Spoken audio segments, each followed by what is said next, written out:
Good morning dear student. मैं Amit Kumar Singhal, TGT Hindi Kendriya Vidyalaya Dirang. प्यारे विद्यार्थियों, कल हमने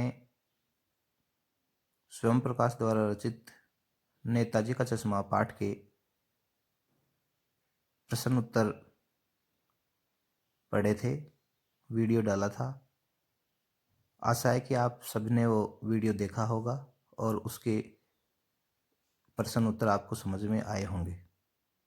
और इसके साथ साथ मैंने एक एनसीईआरटी का ऐप का एक लिंक भेजा था। आप उसको, जिन विद्यार्थियों ने डाउनलोड नहीं किया है, उस ऐप को डाउनलोड कर लीजिए और आपको कक्षा 10 की सभी पाठ्यपुस्तक उसमें मिल जाएंगी। आशा है कि आप बताए गए दिशा निर्देशों के अनुसार चलोगे। आज हम कक्षा 10 की पाठ्यपुस्तक क्षितिज भाग 2 में पाठ 2 रामवृक्ष बेनीपुरी द्वारा रचित बाल गोविंद भगत पाठ को हम पढ़ेंगे। बाल गोविंद भगत एक अच्छी शख्सियत हैं और हमें उनसे प्रेरणा मिलती है। तो पाठ को पढ़ने से पहले हम रामवृक्ष बेनीपुरी जी हैं, उनका हम लेखक परिचय पढ़ेंगे। रामवृक्ष बेनीपुरी का जन्म 1899 में बेनीपुर गांव, मुजफ्फरपुर, बिहार में हुआ था। और ये बेनीपुर गांव उनका गांव है और अपने नाम के आगे इसलिए ये बेनीपुरी लगाते हैं। इनकी मृत्यु 1968 ईस्वी में हुई थी। बेनीपुरी जी प्रतिभाशाली पत्रकार एवं लेखक थे। 1920 में स्वतंत्रता आंदोलन से जुड़े और कई बार जेल गए। यानी इनका जन्म स्वतंत्रता आंदोलन से पहले ही हुआ था 1899 में, और जब तक हमारा देश आज़ाद हुआ था तो आज़ादी की लड़ाई भी इन्होंने देखी और आज़ादी की लड़ाई में भी बढ़ चढ़ कर इन्होंने भाग लिया और कई बार ये स्वतंत्रता आंदोलन में जेल भी गए। इनकी कुछ पत्र पत्रिकाएं हैं जो इन्होंने संपादित की हैं। पहली है तरुण भारत, दूसरी किसान मित्र, तीसरी बालक, युवक, योगी, जनता, जनवाणी, नई धारा। ये इनकी पत्र पत्रिकाएं हैं जिनका संपादन रामवृक्ष बेनीपुरी जी ने किया है। अब इनकी रामवृक्ष बेनीपुरी जी की महत्वपूर्ण रचनाएं हैं। पतितों के देश में इनका उपन्यास है जो कि बहुत महत्वपूर्ण है और काफ़ी चर्चित है। चिता के फूल, ये कहानी संग्रह है, ये भी काफ़ी महत्वपूर्ण है। अम्बपाली नाटक कई बार एग्जाम्स में, कॉम्पिटिटिव एग्जाम में भी पूछा जाता है। माटी की मूर्ति रेखा चित्र, ये भी काफ़ी प्रसिद्ध है और एग्जाम्स में पूछा जाता है। पैरों में पंख बांध कर, बहुत ही मोस्ट है इनका ये यात्रा वृत्तांत। जंजीरें और दीवारें, संस्मरण, ये सारी कृतियां इनकी बहुत महत्वपूर्ण हैं और काफ़ी चर्चित रही हैं। यह पाठ रेखाचित्र शैली में लिखा गया है। रेखाचित्र मतलब ऐसा शब्दों के माध्यम से ऐसा चित्र उपस्थित कर देना कि पाठक को लगे कि हूबहू वही व्यक्ति उनके सामने साकार हो गया है। रेखाचित्र के अलावा कहानी, नाटक, निबंध, उपन्यास, यात्रावृत्त, संस्मरण, आदि ये गद्य की विधाएं हैं। तो कोई भी पाठ रेखा चित्र के माध्यम से हो सकता है, कहानी हो सकती है, नाटक का हिस्सा हो सकता है, निबंध हो सकता है, उपन्यास का हिस्सा हो सकता है, यात्रा व्रत हो सकता है, संस्मरण हो सकता है, रिपोर्टाज हो सकता है, रिपोर्टाज हो सकता है, जीवनी हो सकती है और आत्मकथा हो सकती है। ये सभी गद्य की विधाएं हैं। पाठ रेखाचित्र शैली में रचित है। इस रेखाचित्र के माध्यम से लेखक ने एक ऐसे विलक्षण चरित्र का उद्घाटन किया है जो मनुष्यता, लोक संस्कृति और सामूहिक चेतना का प्रतीक है। रामवृक्ष बेनीपुरी जी मानते हैं कि भारी वेशभूषा या कर्मकांड से कोई व्यक्ति सन्यासी नहीं हो जाता। यानी जो सन्यासी के भगवा कपड़े पहन लेता है या सन्यासी जैसे कपड़े पहन लेता है तो उससे ही आदमी साधु नहीं बन जाता। सन्यास का आधार तो जीवन के मानवीय सरोकार होते हैं। लेखक को इसी आधार पर गांव का बाल गोविंद भगत सन्यासी लगता है। यह पाठ वर्ण व्यवस्था और सामाजिक रूढ़ियों पर भी सशक्त ढंग से प्रहार करती है। लेखक ने इस रेखाचित्र के माध्यम से ग्रामीण जनजीवन की झांकी प्रस्तुत की है। मतलब इस पाठ में लेखक ने, रामवृक्ष बेनीपुरी जी ने, वर्ण व्यवस्था और सामाजिक रूढ़ियों पर भी सशक्त प्रहार किया है। जो भी सामाजिक बुराइयां हैं उनको इस पाठ के माध्यम से बताया गया है। बाल गोविंद भगत एक मझोले कद के, मझोला कद,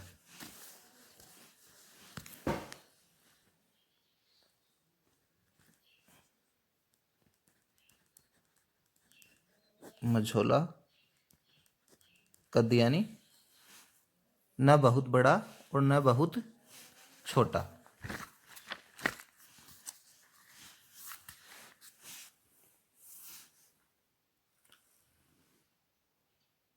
मझोले कद के हैं और गोरे चिट्ठे आदमी हैं। कैसे आदमी हैं? गोरे चिट्ठे आदमी हैं। गोरे चिट्ठे आदमी हैं।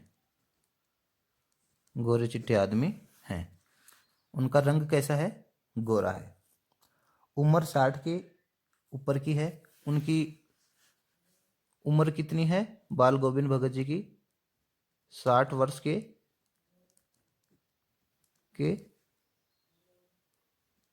ऊपर है और रंग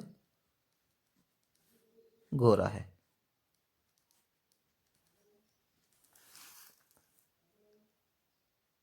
उम्र 60 के ऊपर की थी, बाल पक गए थे। बाल पकना ये मुहावरा है, यानी बाल सफ़ेद हो गए थे। चेहरा उनका सफ़ेद बालों से जगमगा रहा था। कमर में लंगोटी बांधे रहते थे। ये बाल सफ़ेद होना, बाल सफ़ेद होना, बाल पक जाने का अर्थ है ये, बाल सफ़ेद हो जाना मुहावरा है। सिर पर कबीरपंथियों की कनपट्टी टोपी पहनते थे। सिर पे क्या पहनते थे? कबीरपंथियों की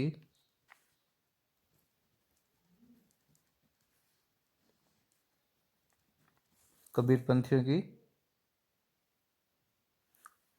जैसी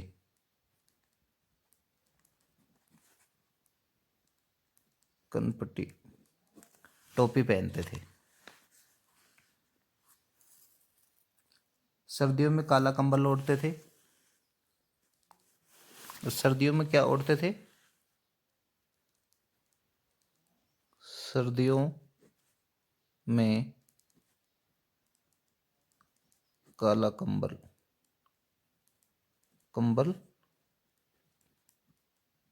ओढ़ते थे। ओढ़ते थे। मस्तक पर चंदन, मस्तक पर किसका माथा टीका लगाते थे? मस्तक पर चंदन का टीका लगाते थे। गले में तुलसी की जड़ों की माला पहनते थे। और गले में तुलसी के जड़ों की माला पहनते थे।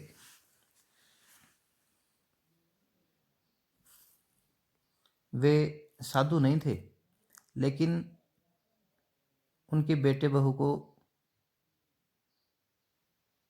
लेखक ने देखा था। उनकी थोड़ी खेतीबाड़ी थी और एक साफ सुथरा मकान भी था। मतलब आजीविका चलाने के लिए उनके पास एक छोटा सा खेत था और एक साफ सुथरा मकान था। बाल गोविंद भगत साधु की सब परिभाषाओं पर खरे उतरते थे। यानी वो साधु तो नहीं थे, लेकिन साधु की जितनी परिभाषाएं होती हैं उन पे वे खरा उतरते थे। वे कबीर साहब को मानते थे और उन्हीं के गीतों को गाते थे। बाल गोविंद भगत है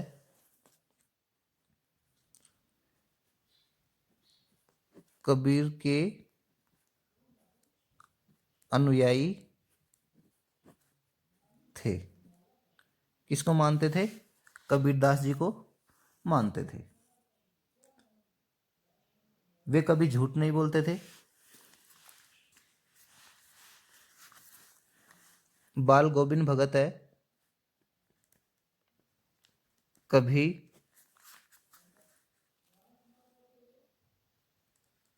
झूठ नहीं बोलते थे और व्यवहार खरा रखते थे। वे बिना पूछे कभी किसी से कोई चीज उधार नहीं लेते थे और वे अपने खेत में पैदा वस्तु को घर से 4 कोस दूर एक कबीरपंथी मठ में ले जाते थे। जो खेत में फसल होती थी,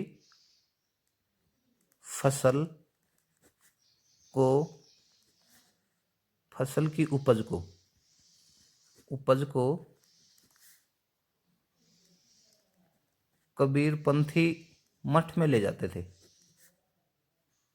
मठ में ले जाते थे और वहां से शेष वस्तु प्रसाद रूप में मिलती उसे घर ले आते थे। उसी से गुजर चलाते थे। आषाढ़ की रिमझिम में बाल गोविंद भगत कीचड़ से लथपथ होकर खेतों में रोपनी करते थे। आषाढ़ का महीना होता है जिसमें वर्षा होती है उसमें रोपनी करते थे। रोपनी यानी धान लगाते थे।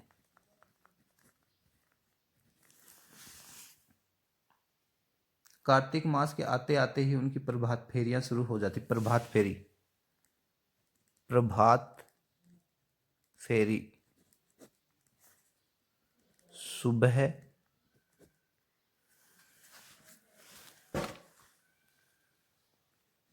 प्रभात फेरी यानी सुबह घूमकर लगाए जाने वाली फेरी। कार्तिक मास में प्रभात फेरियां शुरू हो जाती। वे सवेरे उठकर नदी स्नान को जाते और लौटकर खंजड़ी लेकर गाना गाते। खंजड़ी बजाने की होती है। गर्मी की सांझ में उमस भरी होती, तब भी गांव के कुछ प्रेमी उनके यहाँ जुड़ जाते धीरे धीरे उनका मन तन पर हावी हो जाता। तन यानी शरीर, तन यानी शरीर। जब वो गाते तो इतने मग्न हो जाते कि उनका मन तन पे हावी हो जाता और बाल गोविंद भगत नाचने लगते। तब सारा आंगन नृत्य नृत्य संगीत से ओतप्रोत हो जाता। बाल गोविंद भगत के संगीत का उत्कर्ष तब देखा गया जब उनका इकलौता बेटा मरा।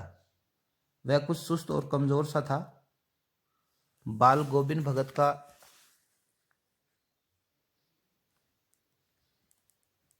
बाल गोविंद भगत का लड़का कैसा था? सुस्त और कमजोर था।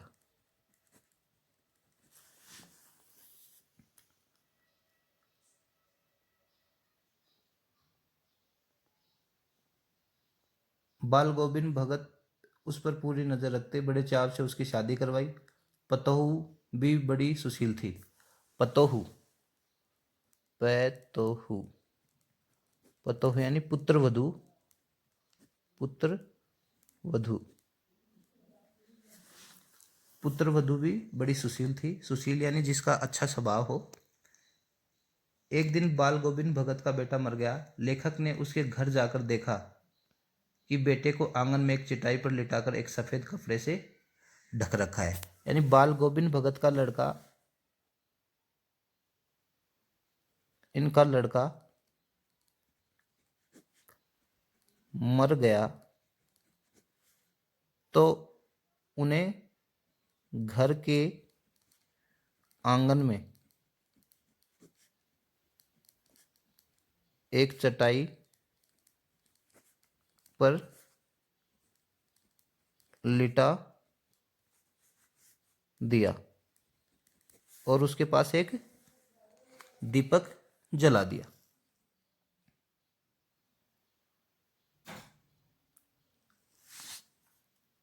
उस पर फूल बिखरे हुए थे।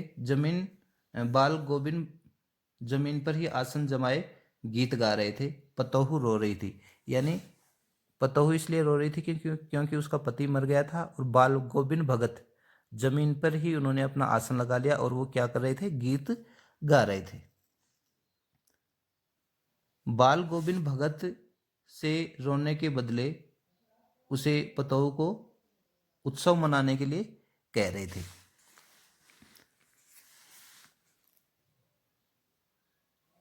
भगत जी अपने पुत्र वधू से उसका पति मर जाने पर उत्सव रोने के बजाय उत्सव मनाने के लिए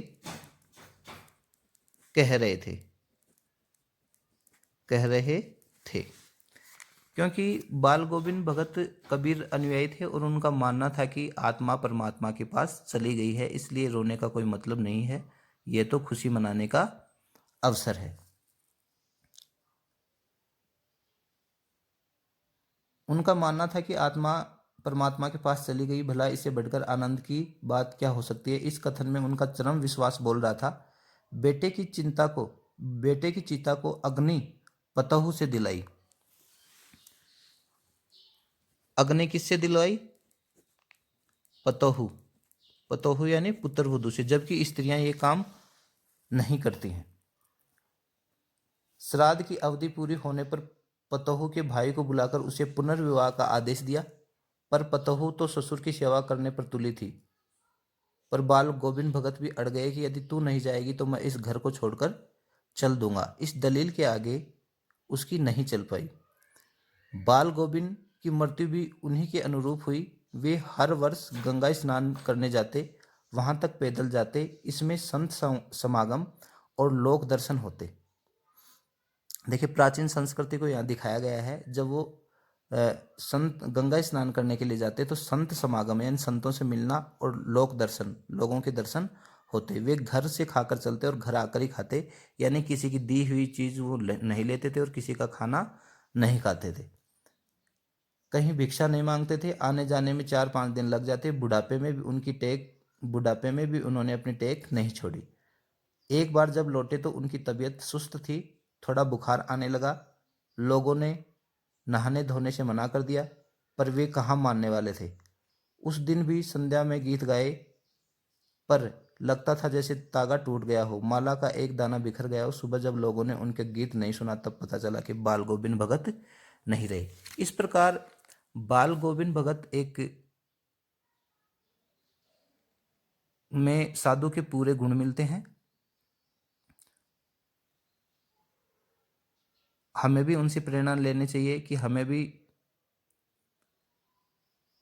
किसी का दिया हुआ नहीं लेना चाहिए, से अपने सिद्धांतों पे चलना चाहिए, किसी की निंदा नहीं करनी चाहिए और ईश्वर का भजन करना चाहिए और हमेशा कम में ही संतोष करना चाहिए और अपने आदर्शों के अनुसार जीवन बिताना चाहिए। धन्यवाद।